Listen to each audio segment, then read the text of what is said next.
Je passe maintenant la parole à Paul Pastré de Poitiers, qui va nous parler d'échelle d'évaluation pour enseignement avancé en chirurgie endocrinienne avec le modèle SimLife. Oui, bonjour monsieur. Je mets donc ma présentation en partagé. Je ne vois pas votre écran. Est-ce que c'est bon? Normalement, ça doit être bon. Voilà, nous avons votre écran, nous avons votre image. Paul, vous avez la parole. Oui, merci beaucoup à l'Académie de me laisser présenter mon travail. Je vais vous parler effectivement de l'échelle d'évaluation pour l'enseignement avancé de la chirurgie endocrinienne. Paul, est-ce que vous pouvez le diaporama, vous pouvez le lancer ou vous restez comme ça? Voilà, c'est bon. Excusez-moi. Donc, je vais vous parler de l'échelle d'évaluation pour l'enseignement avancé de la chirurgie endocrinienne avec le modèle SimLife.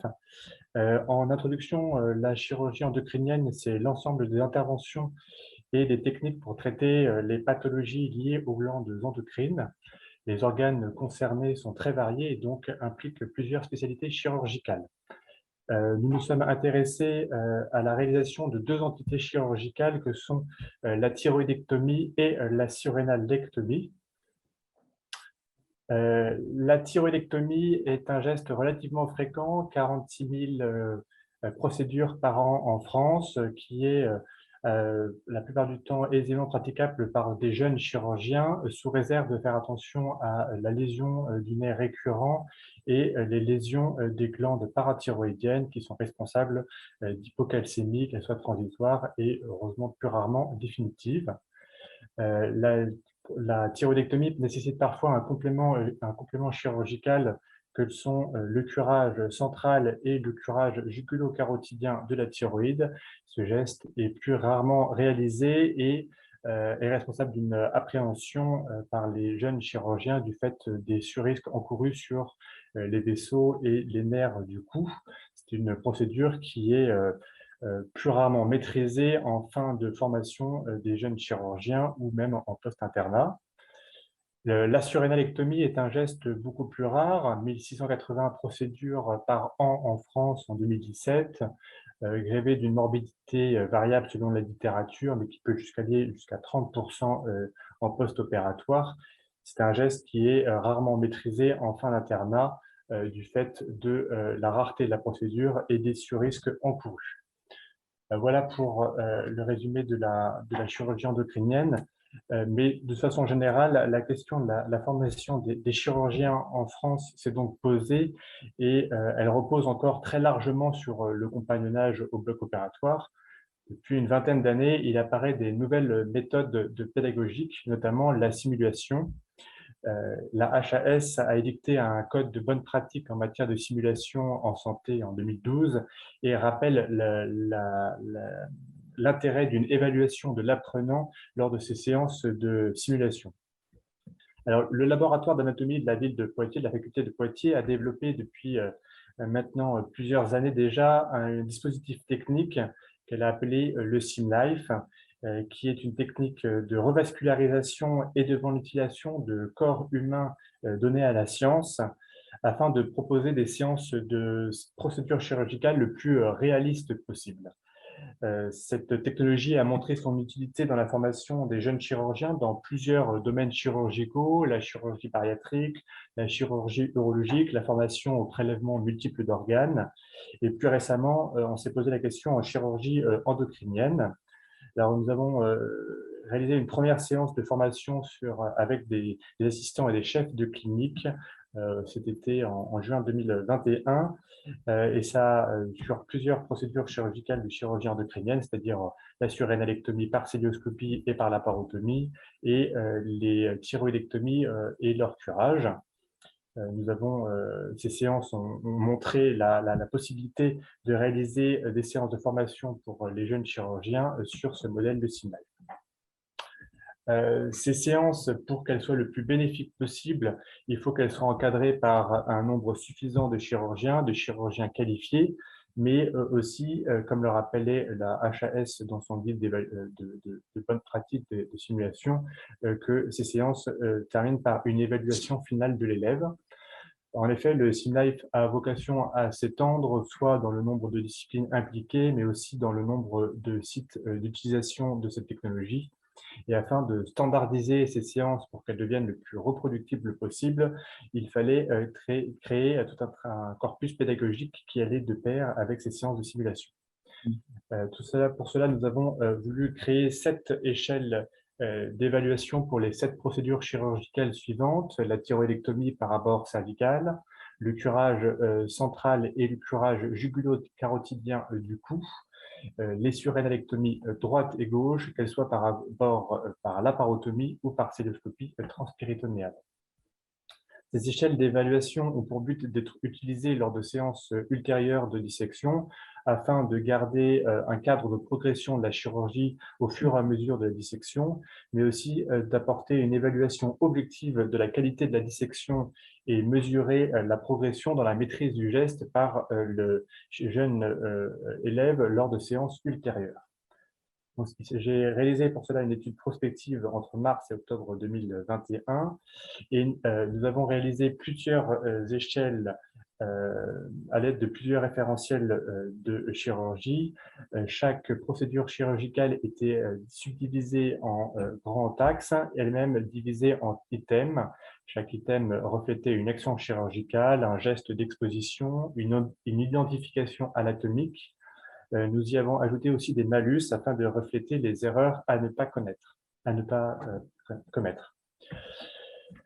Afin de valider ces échelles, il fallait dresser un tableau qui fasse consensus auprès des chirurgiens. Nous avons utilisé pour cela la méthode Delphi. La méthode Delphi, c'est une des nombreuses méthodes participatives qui demandent une consultation itérative d'experts afin d'obtenir un avis final unique et convergent. Nos experts sont 8 chirurgiens français dans 8 centres différents, 6 étaient des PUPH et 2 PH, tous étaient des spécialistes reconnus en chirurgie endocrinienne. Chaque expert a reçu par courriel une pré-échelle appelée V0 avec pour chaque item une note qu'il devait apporter, une note entre 1 et 6. 1, il considérait que l'item n'était pas important. 6, il considérait que l'item était très important et devait être laissé. Il avait aussi la possibilité de commenter chaque item et de proposer des nouveaux items. Nous avons compilé les notes et calcul des moyennes de chaque item et nous avons pu, grâce à l'ensemble de ces résultats, créer une échelle appelée V1 ou échelle intermédiaire. Si les résultats étaient inférieurs, pour chaque item, la moyenne était inférieure à 4, nous avons supprimé l'item. Entre 4 et 5, nous avons soit supprimé, soit reformulé l'item selon les commentaires. Et supérieur à 5, nous avons laissé comme tel ou modifié selon les commentaires. La procédure a été répétée une seconde fois selon les mêmes principes en y incluant en plus une note que recevait l'élève lorsqu'il réalisait correctement l'item. Voici les résultats de notre étude. Nous voyons les modifications entre la pré-échelle et l'échelle intermédiaire, entre l'échelle intermédiaire et l'échelle finale.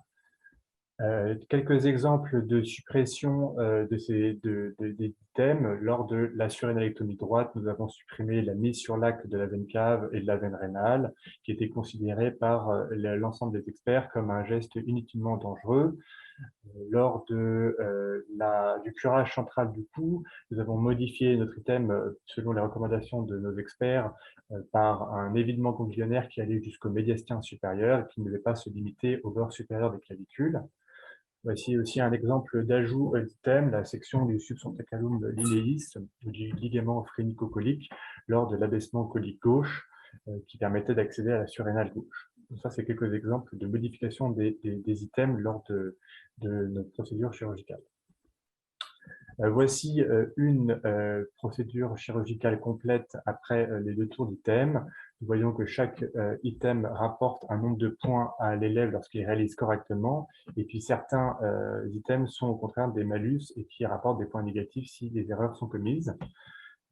L'ensemble de cette procédure permet d'arriver à une note finale sur 20 et nous avons, ça c'est un des exemples, nous avons donc réalisé ces échelles-là pour les 7 autres procédures. Paul, les 8 minutes sont écoulées. Il faudrait conclure, s'il vous plaît. Alors, justement, en discussion, nous avons un biais, c'est le nombre d'experts. Le nombre d'experts à 8 était suffisant selon la méthode Inspire, mais parfois, selon la littérature, très variée en fonction du thème abordé. Les biais, c'était qu'on avait parfois des contradictions entre les réponses, entre les notes et les commentaires. Nous avons pris, dans ces cas-là, le commentaire en priorité, plus que la note. Un biais d'évaluation, c'est les perdus de vue entre chaque item. Nous avons eu 2 perdus de vue entre le premier et le deuxième tour. En effet, dans la méthode Delphi, il s'agit d'une méthode itérative. Le nombre de perdus de vue est de plus en plus important au fur et à mesure des tours. Donc, nous pouvions affiner nos échelles en augmentant le nombre de tours, mais nous aurions eu encore plus de perdus de vue. La simulation, pour conclure, la simulation en chirurgie est de plus en plus nécessaire. En effet, l'adage « jamais la première fois sur un patient ». Le SimLife est un modèle pédagogique qui répond parfaitement à cette demande d'enseignement avancé. Avancé parce que ce sont des procédures qui sont rares et qui ont un coût, donc pour des jeunes chirurgiens déjà avancés dans les études. Tout un corpus pédagogique est nécessaire pour profiter parfaitement de ces séances de simulation et nous avons créé le corpus nécessaire à des séances de simulation en chirurgie endocrinienne. Voilà, je vous remercie. Merci beaucoup, Paul. Je vous remercie beaucoup de cette présentation. Nous connaissons très bien votre SimLife puisque Jean-Pierre Richet est venu le présenter à l'Académie il y a plusieurs années. Nous suivons avec beaucoup d'intérêt sa diffusion dans le monde de l'enseignement de la chirurgie. Nous avons constaté avec Benoît Barrault que ce procédé est très utile pour former les préleveurs car il les familiarise vraiment avec l'anatomie normale, vivante, entre guillemets, du fait du maintien d'une vie simulée dans ce cadavre. Jean-Claude Coufinal. Oui, deux petites questions. La première, effectivement, on trouve que c'est un modèle super intéressant. On se pose effectivement pour la diffusion le fait de pour remplir, je veux dire, le cahier des charges d'une évaluation pour la thyroïde, combien lors d'une préparation on peut faire passer d'étudiants pour faire les mêmes gestes. Donc, quel est le coût, quoi? C'est quelque chose. Est-ce que vous pensez qu'il va y avoir une diffusion? Et puis le problème du cadavre, bien entendu, mais ça, je pense qu'on va en parler. Mais moi, ce qui m'intéresse, c'est, je veux dire que vous faites c'est la grille d'évaluation. Il y a quelque chose il y a quand même sur les simulateurs, il y a aussi des game over. Hein, c'est-à-dire, il y a un moment où là, il y a un malus seulement. Mais je veux dire, si tu rentres dans la veine cave ou si tu fais quelque chose comme ça, je veux dire, on ne peut pas dire à la fin, tu as un quelque chose comme ça. Je veux dire, ça mérite dans toutes les simulations, il faut passer des étapes pour arriver à faire un score qui permette de valider l'ensemble de la procédure que l'on cherche à accomplir. Effectivement, nous, on a voulu y mettre des malus pour bien montrer qu'il y avait des choses, des erreurs à pas commettre. Alors après, l'appel de la veine cave, soit le jeune chirurgien est suffisamment doué pour arrêter l'hémorragie, mais c'est vrai que ça termine souvent par un arrêt de la procédure dans ce cas-là. Après, c'est quelque chose qui nous est même pas arrivé lors de séances de simulation que nous avons réalisées cet été.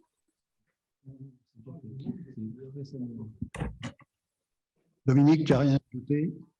Merci beaucoup, Paul.